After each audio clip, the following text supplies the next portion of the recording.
Let's start recording. This I assigned, I wanted you to do all of it. These are the values you are looking for that set of questions. Comments, questions, concerns on any of these?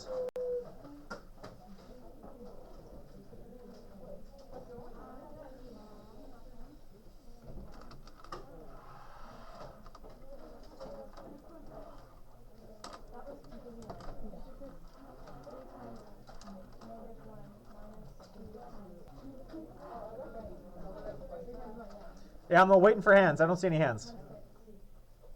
Yes, sir. Okay, guys. Now that there are questions, I need you to not be talking. Yes, sir. Wouldn't E be 16?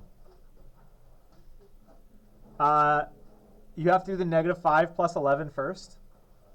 -5 because there's things going on inside those absolute values. That arithmetic must be done first, and then the absolute values get done at the end, like they would be a set of brackets. Harwin.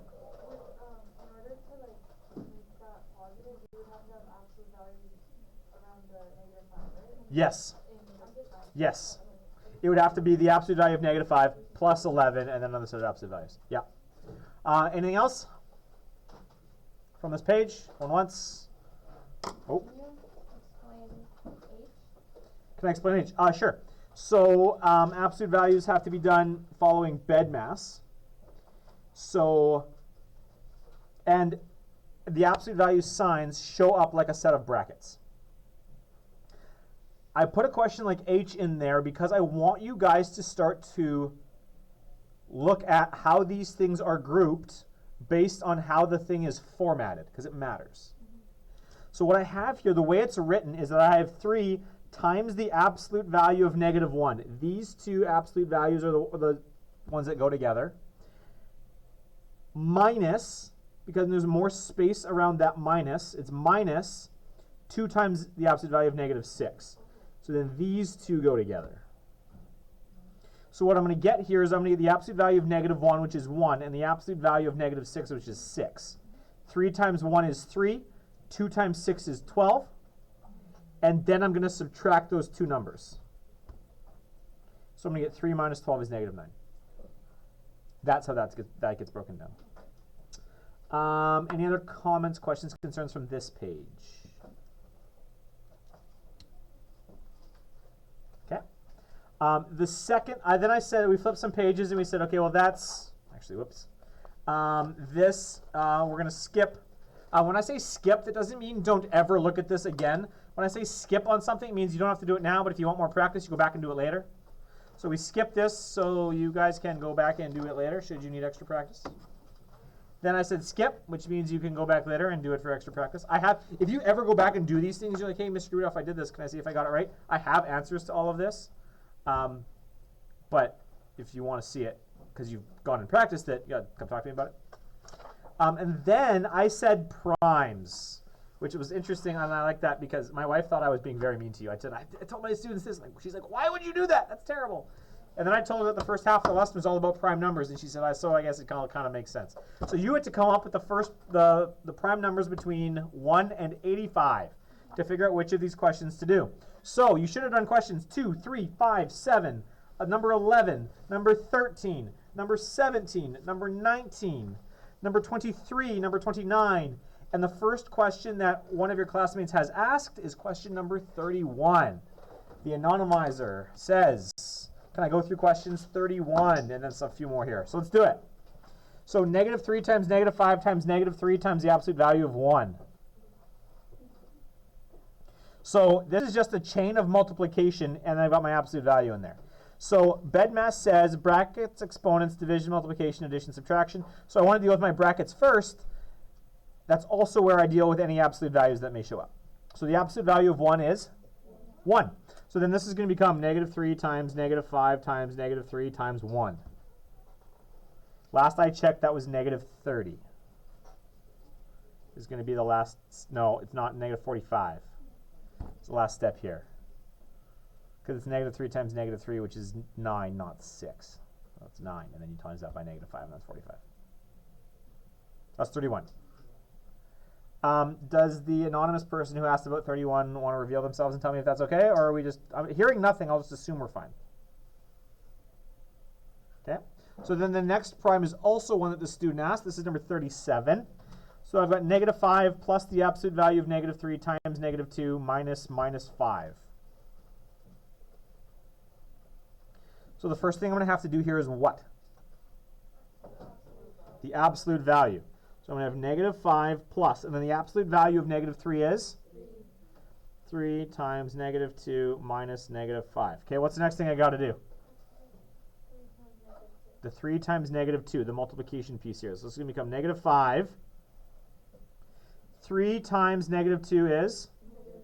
Negative 6. So I can write it as plus negative 6 minus minus 5. Probably how I'd write that. And I hate this double negative business going on here. I would probably add some brackets in there myself just to get a little more comfortable with this. And now I'm just going to go, because it's all addition and subtraction, how do we do this? Who said it? I heard it a few times. Left to right. Yes. Negative 5 plus negative 6 is? So I've got negative 11, and then I'm minus minus, which means I'm actually doing what? I'm adding the 5. So then negative 11 plus 5 is? And we're done. So that was the next one. The next prime, if I'm not mistaken, was number 41 and 43. 41, this person said they were good. 43 was the next question they asked about. 43, yeah. And then we've got negative 2 times 3 plus the absolute value of 1 squared. What is the first thing that has to happen here? Danny. I have to do the squaring because that's happening inside the absolute values and they act like a set of brackets. So 1 squared is, and then the absolute value of 1 is. So this is going to become negative 2 times 3 plus 1. And now I keep bedmassing. The next thing is, it's not 2 times 3. It's negative 2 times 3.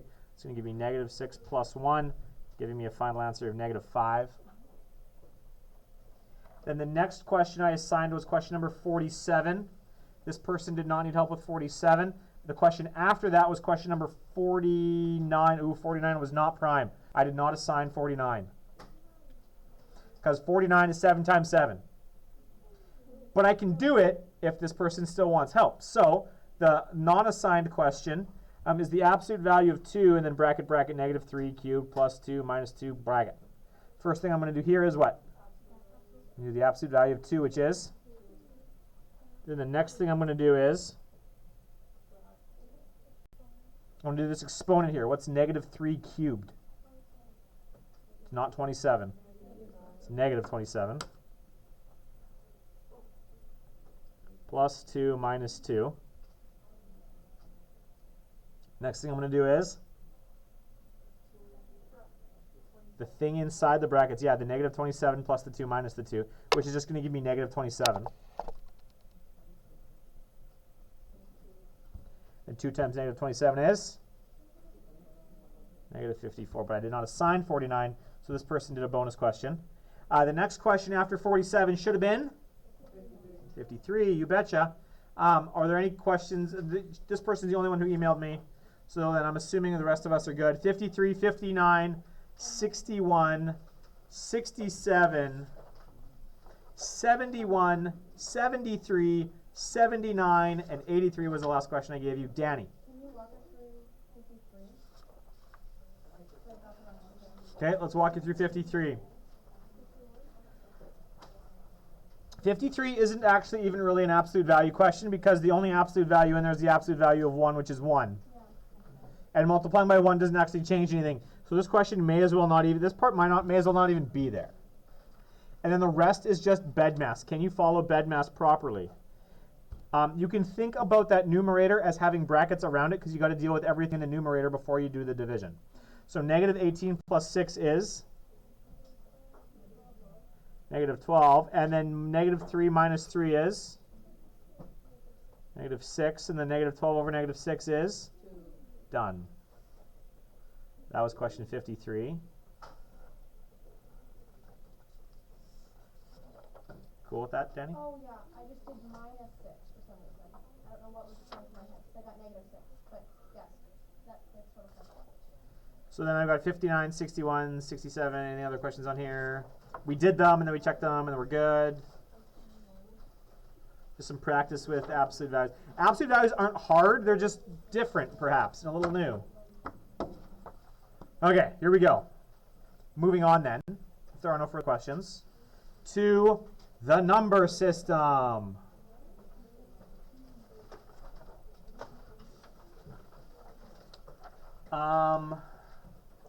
Bam.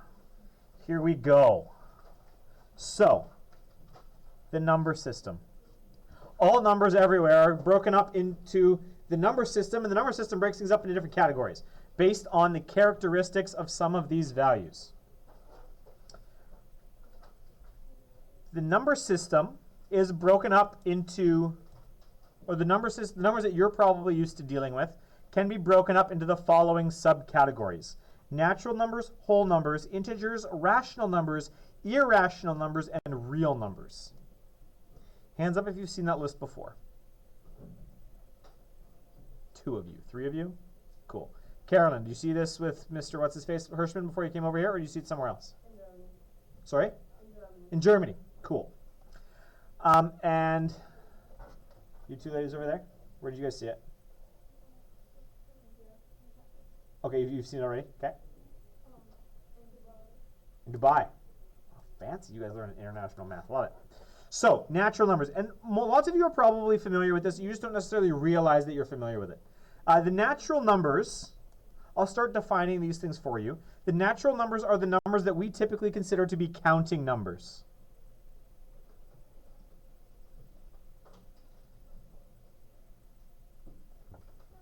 So the natural numbers are all the numbers that can represent the amounts of things we have. Things that you would physically count. So I have 1, 2, 3, 4, 5, 6, 7, 8, 9 pens sitting here on my desk in this little clump, because I actually have 10, 11, 12 pens on my desk. But that's beside the point. Okay? If I had to break this down a little bit more technically, I could say things like this. Any positive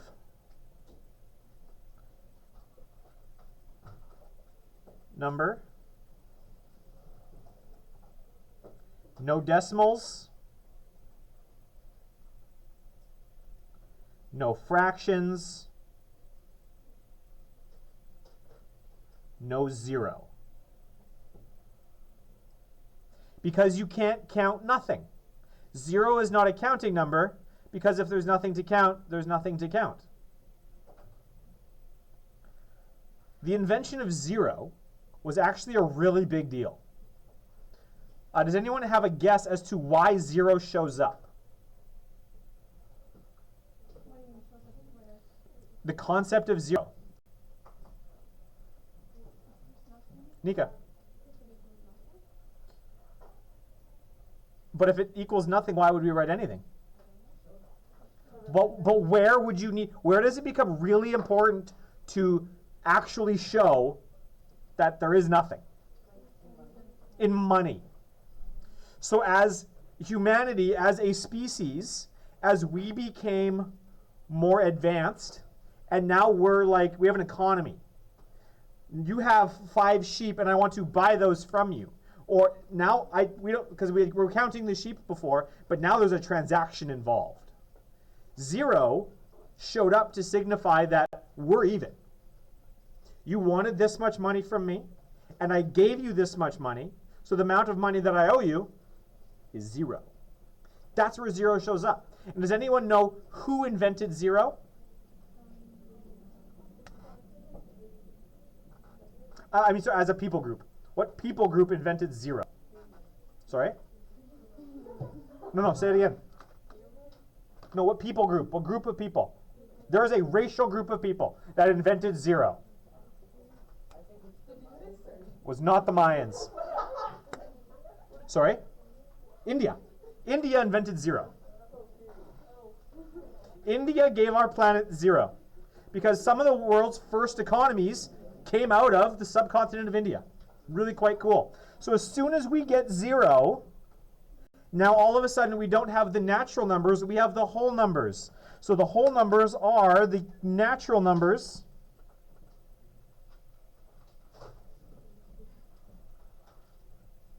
and 0.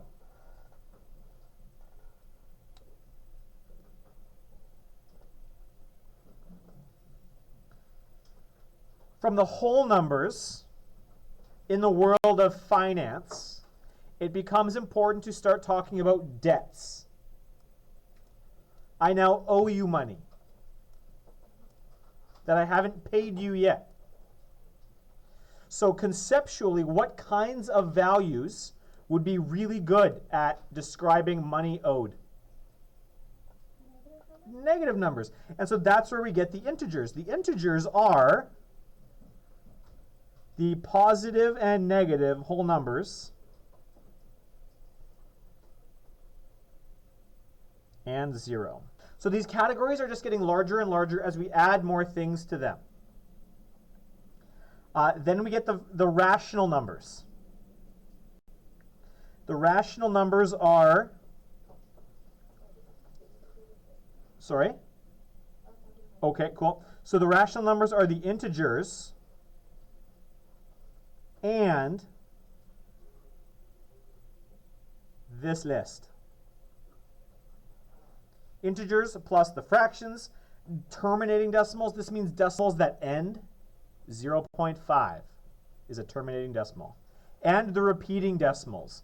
0.33333333333333333333333333 forever is a repeating decimal. Okay? And it's not just the fractions, the terminating decimals, and the repeating decimals. It's the plus and minus versions of all of those things.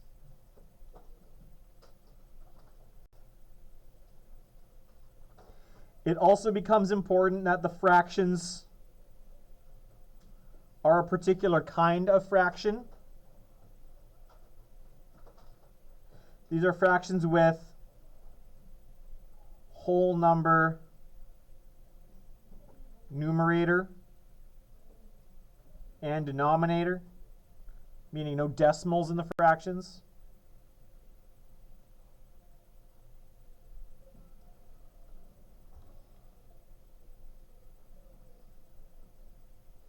Do I need to write in the definition for what it means for a terminating decimal, or are you guys cool with that? Okay with that? So terminating decimals end, they terminate. If you don't know what it means to terminate, you need to go watch the movie called The Terminator. He literally walks around ending things, specifically other people. Great movie. Sorry?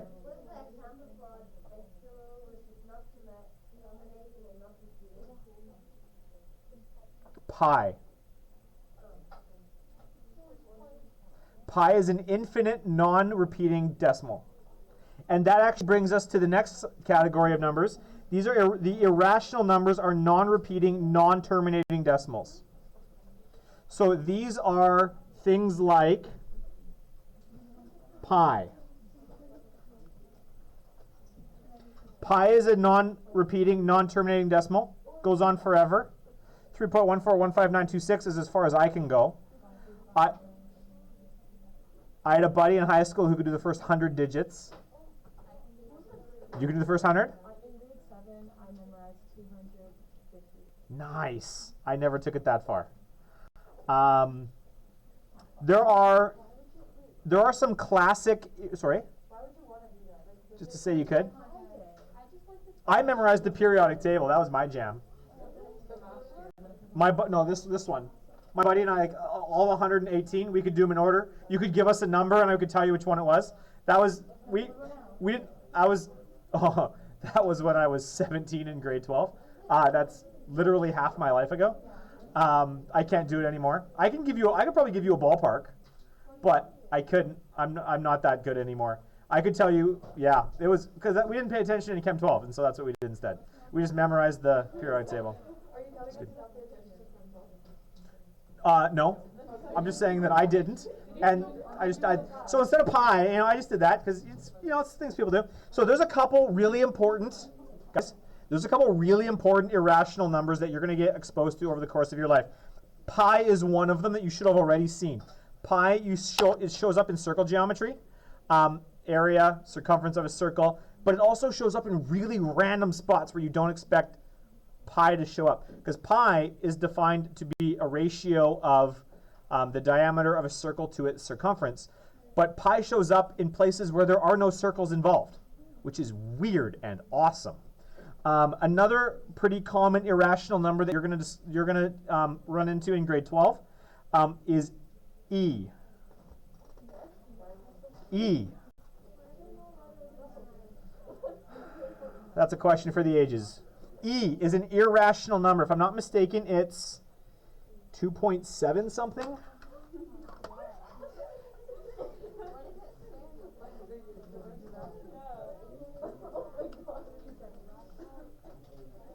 Yes, it's 2.718281828, except it doesn't repeat. It looks like it does, but it actually keeps going. So E, ladies and gentlemen, is an important one.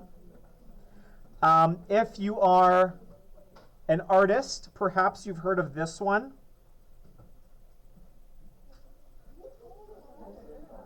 That is not the symbol for the Deathly Hallows. That is phi. It almost looks like a TIE fighter. It is the Greek letter phi. P-H-I.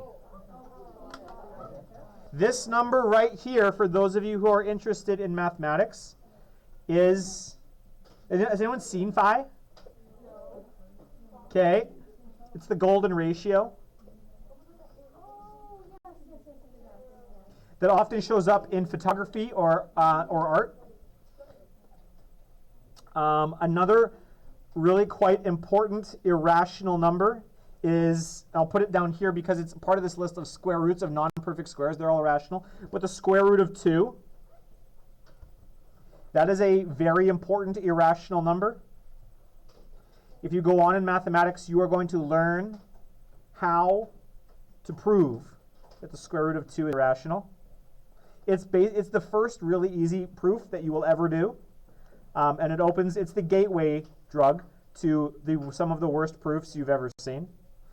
But it's very fundamental, quite important.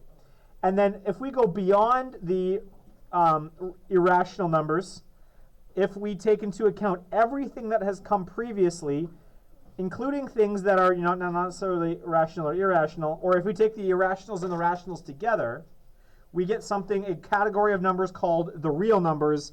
These are the rationals plus the irrationals.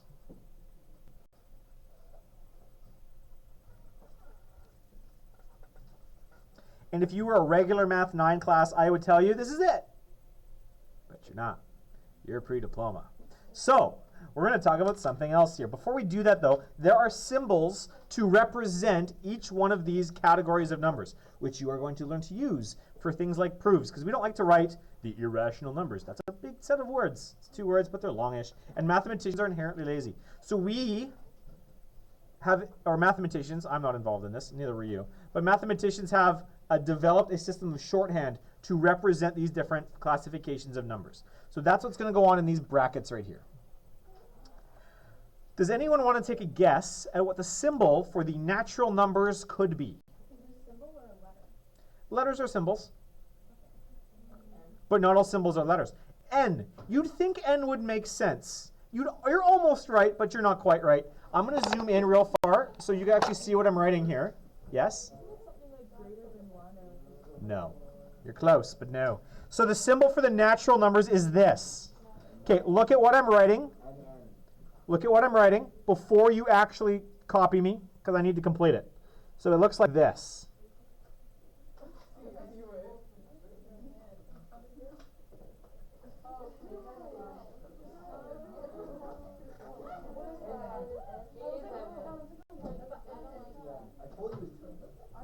It is. It's 2 N's. It's a stylized N. Yeah. That is the symbol for the natural numbers.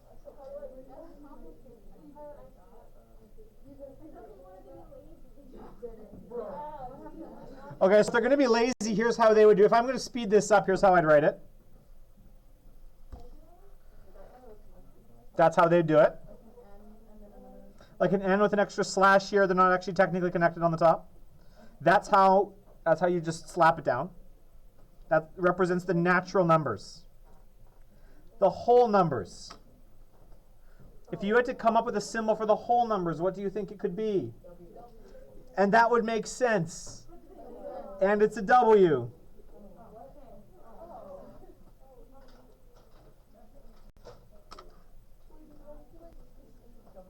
Nope, just that W. Just W. Just W. The integers. You'd think, and that would make sense, but you'd be wrong. Just watch. Look before you write it down.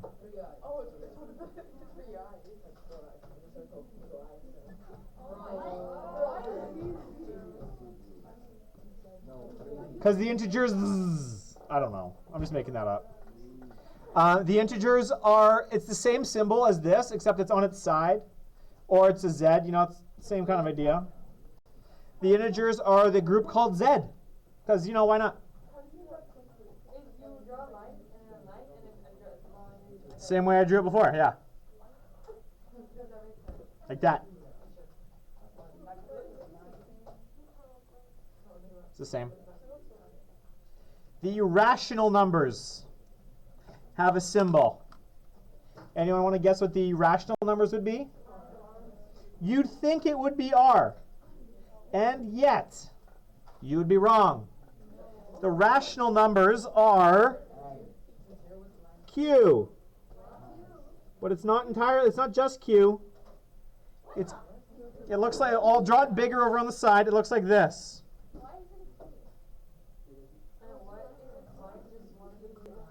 It's a Q, but it's got some embellishments. It's fancy Q. Who else is going to make them? We got it from the Dolphins. The Dolphins gave us this. Before who? Are they like old age symbols or like? How old age are we talking here? Like 18, like 1800. Yes. Okay, the irrationals. Here we go. If you had to guess what symbol for the irrationals would be, you would suggest probably. You'd be wrong. No, and this one's going to really bother you. The irrational numbers are. you're not going to enjoy this. It's a Q, but it's got a little apostrophe next to it. And what that means, ladies and gentlemen, is that it's just not Q. It's just not Q. Q is the rationals, so the irrationals are just not Q. If you're not rational, you're irrational. Okay? Yes, you too. Hello, how are we? Dare you? Thanks for doing all the talking. Can I borrow your computer? I think Liashvi has my computer. You need a second one? Okay, come up here. They're up. Yeah, they're up the front. Okay, so the last one are the real numbers. You'd think it would be R, and you're almost correct. Ah, careful, it's plugged in. Okay, I wasn't sure if you noticed. No, it's R, but it's a stylized R.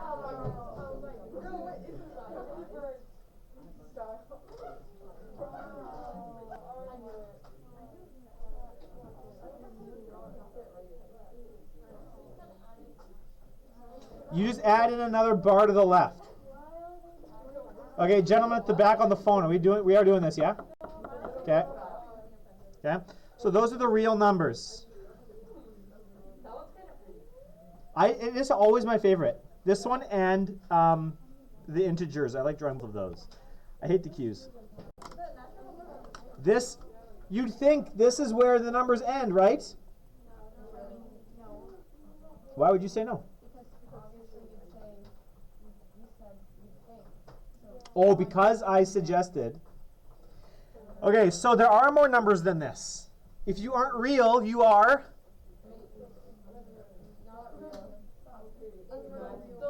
Oh, say I heard it. I heard it. Imaginary. There are imaginary numbers. So we're going to do this.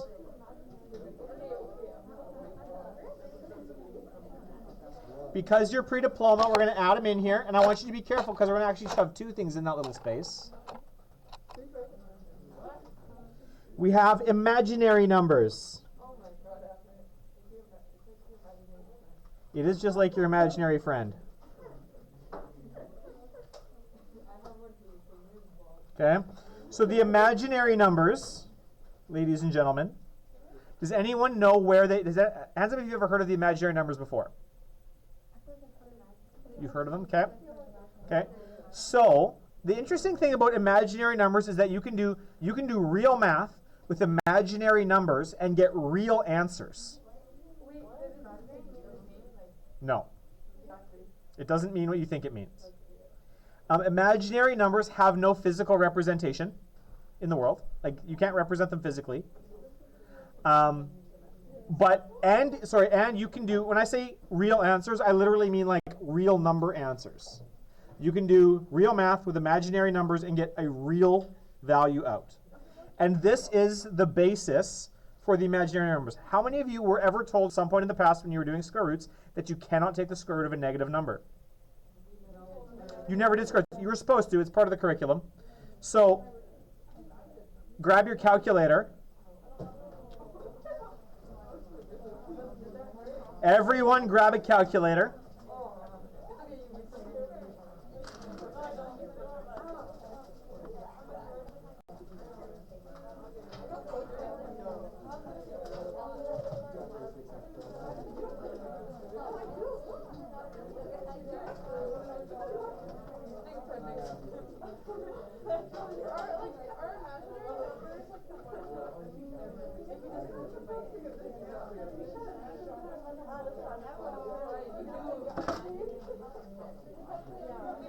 Okay, so we've all got calculators. I want you to take the square root of -4. What does your calculator say? Okay, hold on. Just do it. Punch in your calculator, and then once whatever it tells you, leave that on the screen. Okay, so hands up if your calculator says error. Hands up if your calculator says something else. It says math error. Okay, hands up if it says something else. Pay attention is the first thing you're supposed to do.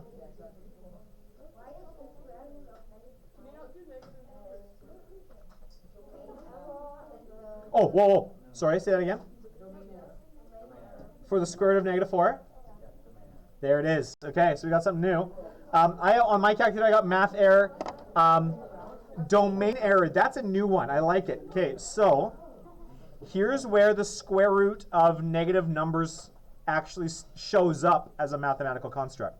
Imaginary numbers are built on the basis of the square root of -1. So the square root of -1, we have a shorthand for it. And the shorthand for the square root of -1 is the lowercase letter I.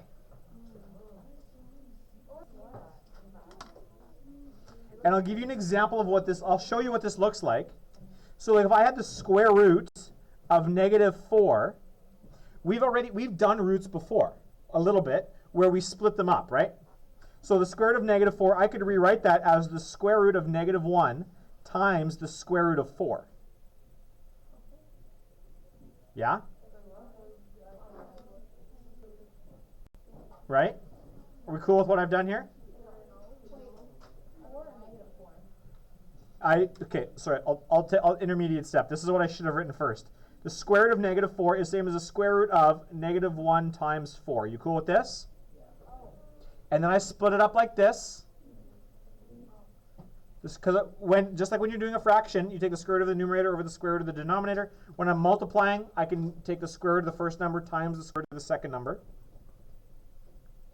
And how I'd write that is because the square root of -1 we define to be I, and the square root of 4 is 2, thank you, this would be equal to 2I. And those are the imaginary numbers. And then after the imaginary numbers, there's another family of numbers. And this second family of numbers is the imaginary numbers.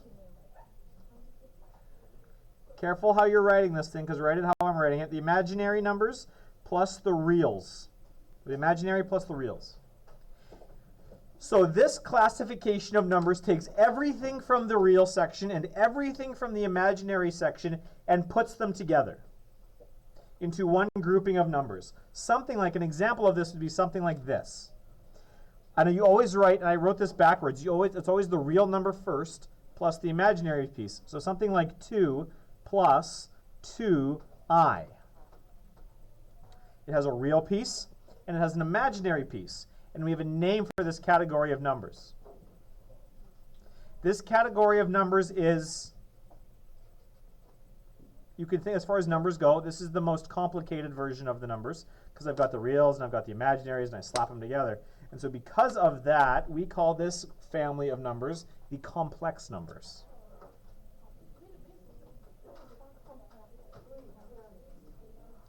Because there's a lot going on. You're complex. So you have the complex numbers. And this is everything. As far as individual numerical objects go, this is everything.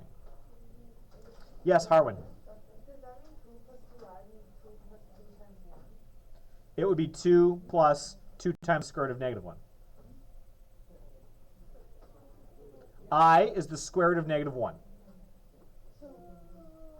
So this would actually be the same thing as 2 plus the square root of negative 4. Danny. So, what is the square root of negative 4 then? 2i. Yeah, but, okay, but what's the square root of negative 1? Is it just I. negative 1? It's I. It's I. But what's I? Is it not? It's the square root of negative 1. Because you can't do that. You betcha. And here's the interesting thing. What happens, so what, I've got I. What happens if I have I squared? What's I squared? It's the square root of negative 1 squared, which is? It's negative 1. I squared is negative 1. So you get a real number from imaginary arithmetic. It's awesome. It's part of the test that you're going to write for me. Soon? Yes. This semester. How would you answer 2 plus 2i? 2 plus 2i. Would it be like 4i? No, it's just 2 plus 2i. Oh, it's just. So there's no No, that's okay. Oh, hey guys, bring it down, ladies and gentlemen. Ladies and gentlemen. This is not so like. There's some good questions here. This is not this is not an equation. This is just 2 plus 2. No, this is not an answer. It just is. This is 2 plus 2i. It's just it's a definite statement. It's like my name is Stephen Dweedoff. It's a first name plus a last name. What does that mean? It's just who I am. 2 plus 2i. It's 2 plus 2i. It just is. Yep. Society was like, oh, what's 2 plus 2i? It's 2 plus 2i. Okay. So the question is, how would you use? Okay, hold on. So someone's asking the question, how would you use this? Well, you could add complex numbers together. So you could say something like this. What is 2 plus 2i plus 3 plus 4i? You add the real parts together, and you add the imaginary parts together. So if I had 2 plus 2i plus 3 plus 4i, I would get 5 plus 6i. The I just gets dropped down. We just don't do anything. It's like a variable.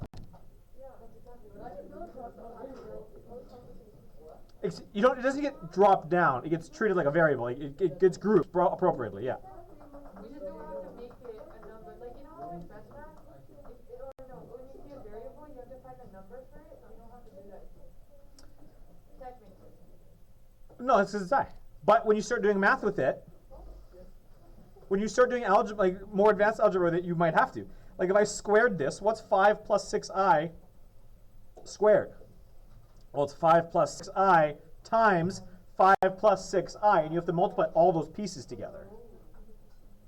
So I'm not going to write it down because I don't have a lot of space, and we're going to do this again later. when I show you guys how to multiply, this thing is called a binomial. These are two terms, we'll get to it later.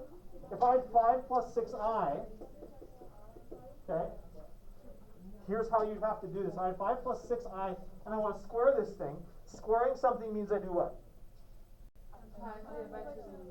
No. Times it by itself. So this is the same thing as 5 plus... Okay, guys, hold. 1 sec. So 5 plus 6i times 5 plus 6i. How we multiply this thing, we're going to have whole lessons on this later. But the short answer is, I need to multiply every piece in here by every piece in here. So I'm going to multiply these two, and I'm going to multiply these two.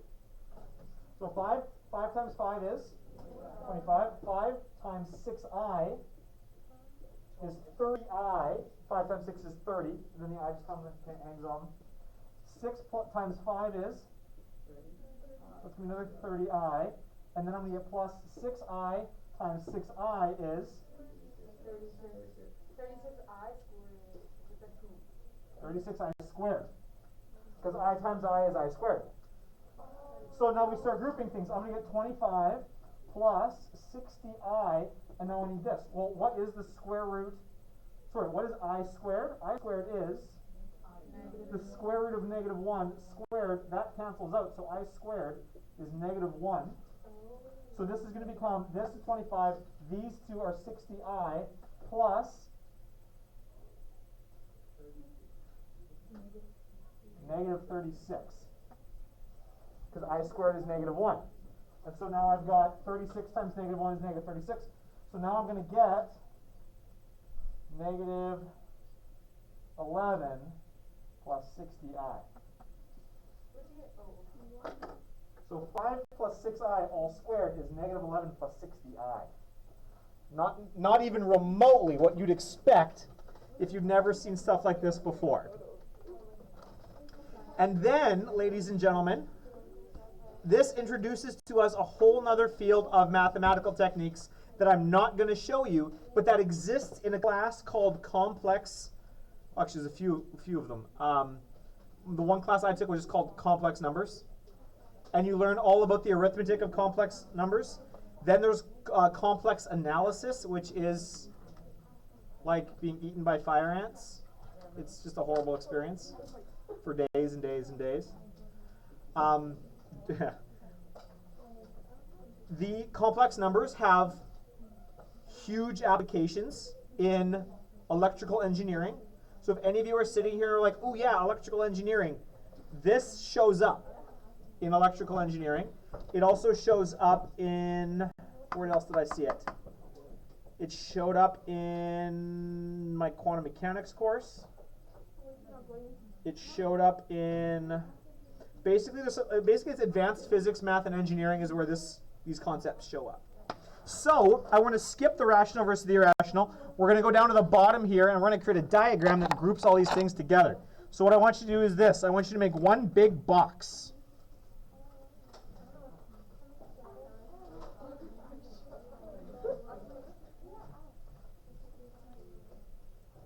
Carmen.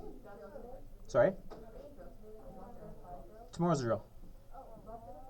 Wednesday's fire drill. No. Why would it be today? No. It's, okay, guys. Hey, Carmen, draw the box. Here we go. So we drew one box, and inside, and that box is going to be titled all of the numbers. But don't write all of the numbers. We have a, sorry? Well, what do we call all of the numbers? The complex numbers. Thank you. You already forgot. And the complex numbers, I didn't give it to you before, but the complex numbers actually have a symbol. So I'm going to go back up and I'm going to give you the complex numbers.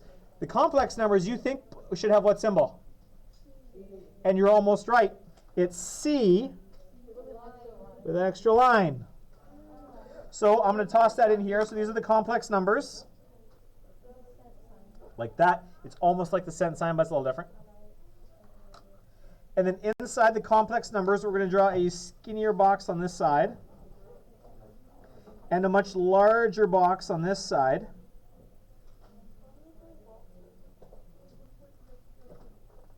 And in the skinny box on the left, we're going to write what classification numbers do you think we should put in there? The imaginary someone said, I like it.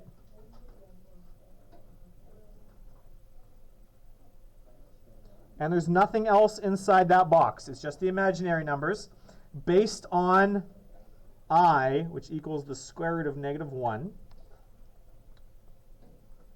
This box is going to be titled what? If you're not imaginary, you are real.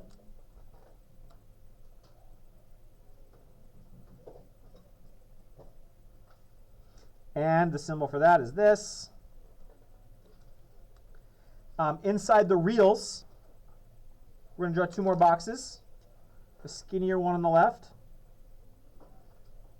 and then a bigger one all over the rest of it.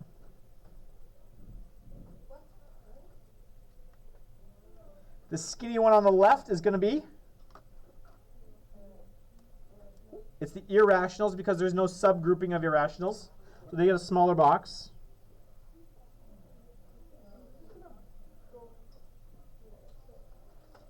And these are this symbol here.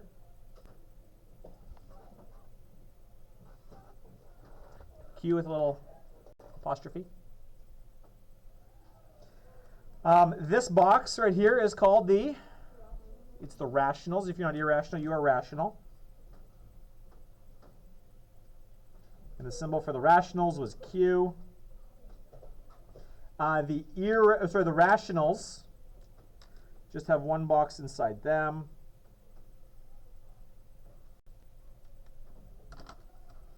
That box is called the integers.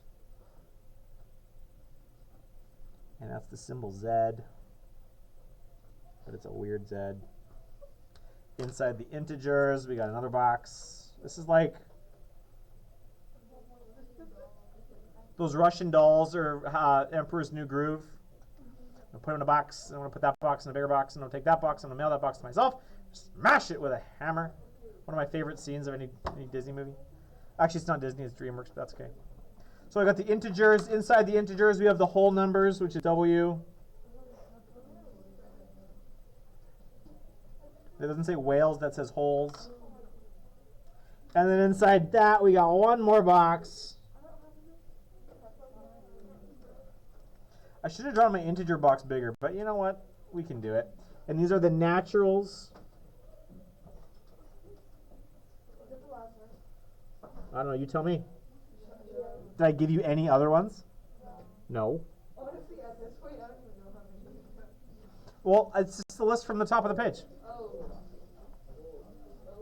And any number that you can possibly think of falls somewhere in this box. Any actual number. Infinity is not a number. Infinity gets confusing because there's actually different kinds of infinity.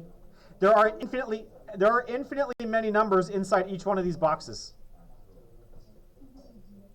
Some of you are like, yep, I'm totally digging that. And some of you are like, what do you mean there's an infinite number of numbers in every single box? How can you have an infinite number of natural numbers and then another infinite number of whole numbers when there's more whole numbers than natural numbers, but they both have infinitely many? How can they both have infinitely many if one has more numbers than the other numbers? What does that even mean? Good luck, Chuck. So, how many of you are very bothered right now? How many of you are so confused that you're getting very distracted by everything else? Fantastic. So, how do I reset you guys? No, I'm not taking you on a walk. I am going to star something here. Okay, guys. This section, this little box here that I've starred, you're not gonna like this. There are no questions in the homework on those two concepts, but it's going to show up on your chapter test. All you'll need to do is recognize that they are imaginary or complex. Okay? If you truly, guys, if you truly understand this section, you'll be fine. All you have to do is be able to identify whether these numbers are imaginary or complex. If a number is imaginary, what needs to be in it? I has to show up. For a number to be complex, according to this diagram, no, that's the symbol that represents all those numbers. What kinds of numbers are complex? The short way to say that is? Even shorter way to say that is? All numbers are complex. Some are just imaginary, some are just real, but some numbers that combine them form the basis of the complex, but every number is complex. Every number. So what you're going to have, I'm going to tell you right now, what you're going to have is you're going to have a chart that looks like this. But I will have a column on the side for the imaginary, and I'll have a column on the side for the complex. And you just have to tick which ones are imaginary, which ones are complex. On a list like this, which numbers would you tick for imaginary? Do you see any of them with an I? No. Which ones would you tick for complex? All of them. Okay? Everything is complex. So let's dial down. The really important parts of grade 9 math are the irrationals and the reals. The irrationals and the rationals. That's where a lot of math 9, we're going to hang out in that box of these two. The irrationals and the rationals. So let's do this. Which of these numbers are which? Is 4 rational or irrational? It's rational.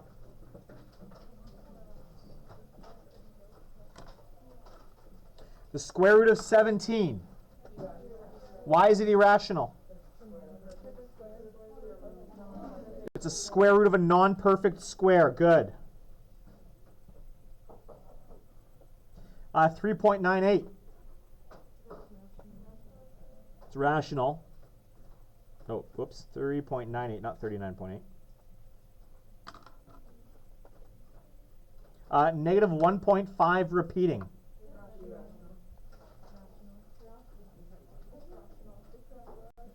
Negative, that little dot there means that 5 repeats forever. And repeating decimals are rational.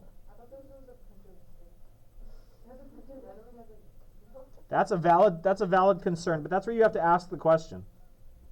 How about 4 and 1/5? It's rational because there's a fraction in there. How about 7.19372 ... It's irrational. As far as we know, that thing doesn't repeat. 7.19372 ... comma. Negative 2/5. Sucker's rational. Pi. Pi is the classic case of irrational. 0.1212 ...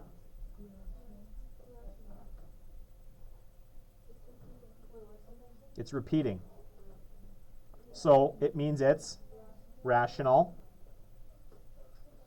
Another way you could write that is 0.12 with a bar across the 1 and the 2. It goes, 0.121212121212. That's what that bar means. 0.482 ...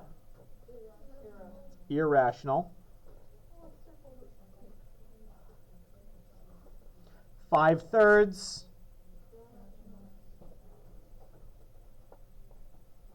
7.258. I did not say ... which means it ends, it terminates, and it's rational. I'm running out of space here. 7.258. And the last one, square root of 36. It's rational because the square root of 36 is 6, and 6 is rational. Flip the page. Oh. If it's a square root of a perfect square, then it's rational. Yeah. Flip the page. Here we go. So, we're going to do here is we're going to write the symbols in the top. Bam.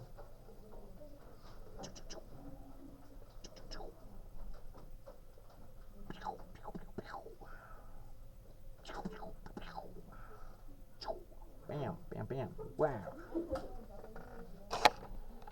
Okay, so what you're going to do now, what we're going to do now. Oh, and I lied. We're going to do this.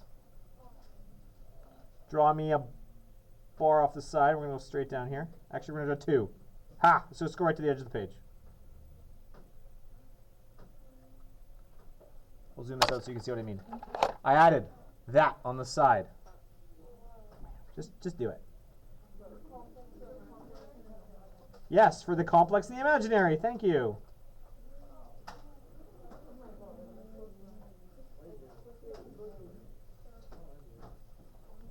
And I'm just going to give you the lowercase letter I here to signify imaginary and the big C for complex. So that's what we're doing. Okay, so what we're going to do here is we're going to tick off the box that represents what groups that number is a part of. So, 4,087. Is it a natural number? Yes. You could count 4,087 things. Is it a whole number? Yes, because the natural numbers are also whole numbers. Is it an integer? You betcha. Is it Q? Q is the rationals. Is it rational? Yeah, if it's an integer, it has to be rational. Is it real? Yes. Is it irrational?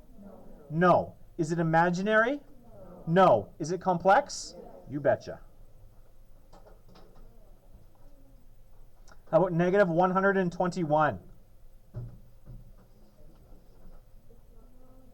It's not natural. It's also not whole. Is it an integer? Yes. Sorry?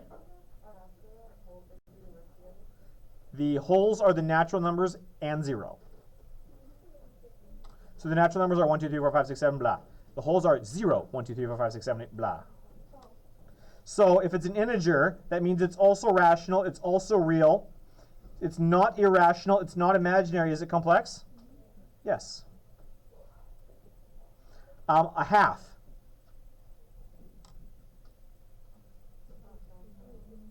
The first box that I should tick off for the half is, which is Q. If it's rational, is it real? Yeah. Is it irrational? Is it imaginary? Is it imaginary? Is it complex? 5.623 dot dot. It's irrational. If it's irrational, it's also real and complex. 0, which boxes am I taking off? Boom, boom, boom, boom, boom. Danny. For 5.623, it wouldn't be whole, but there's a whole number in it. It's 5. It's not whole. If there's a decimal, it's not whole. But the 5 is a whole number. But that's not 5. It's 5.623 dot dot dot. Oh, okay. I understand. The square root of 5. Dang it. Square root of 25. It is 5, so it's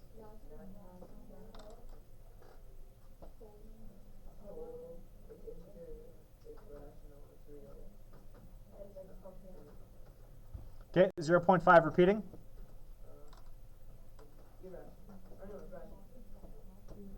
And square root of 11.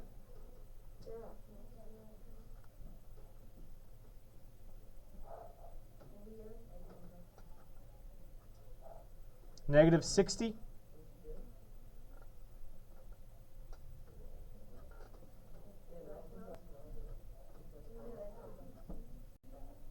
Negative 4/5.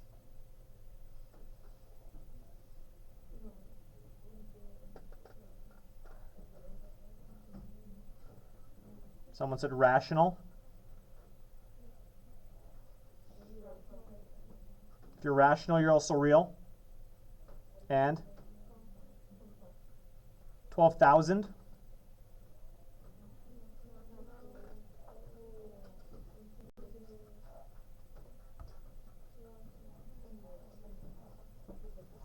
Two over 0. It's not 0. Are you ever allowed to divide by 0? No. So 2 divided by 0, the technical term for that, we'll put it on the left here, that is undefined. Your calculator says error, but the correct answer, the thing it should give you back, is undefined. It's not an error, it's just not defined. We don't have a meaning for that.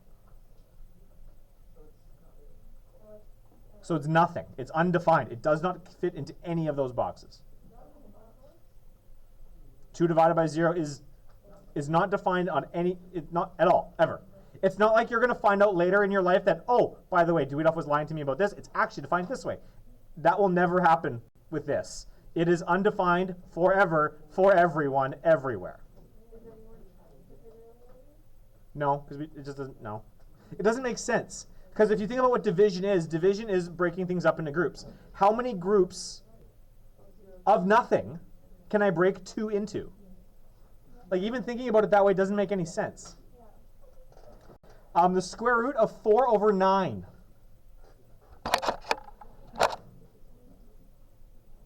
What's the square root of 4 over 9? It's 2/3, yes. Because 4 and 9 are both perfect squares. So, where does this thing land? It is rational. Cool, love it. 3.7 repeating. Negative 1.275. Oh, careful. There's a decimal in there. Whoopsie-daisies is the appropriate response. It's rational, real, and complex. How about negative root 2?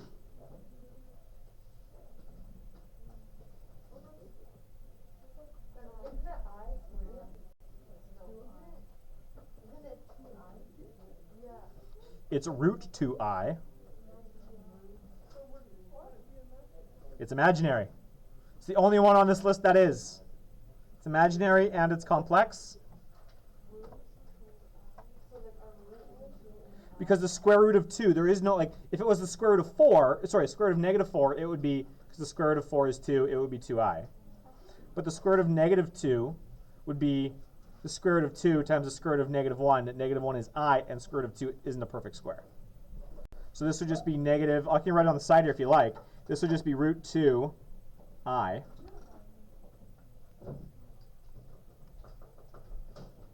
And then the square root of 6 over 2.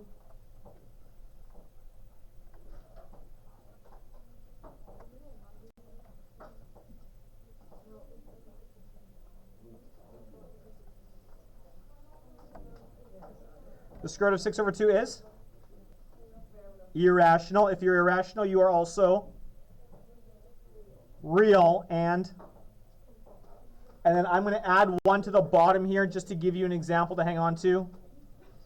3 plus 4i. We'll add it to the bottom. The only box I would tick for something like 3 plus 4i is what box? Nope, not even. The imaginaries are just numbers that have the I next to it. This is 3 plus 4i. This number is only complex.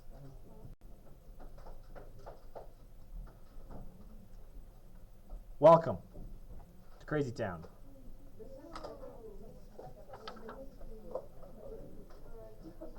Okay, here's what I want you to do. This page, of course you got homework. No, it's not it. This page, and I want you to be aware, this page does not have any undefined, imaginary, or complex to it. But your test is gonna, so you're aware, it's gonna show up later. Yes, give or take. Might be like 4 days. And I want you to this next page here where it says the number system. This is also homework.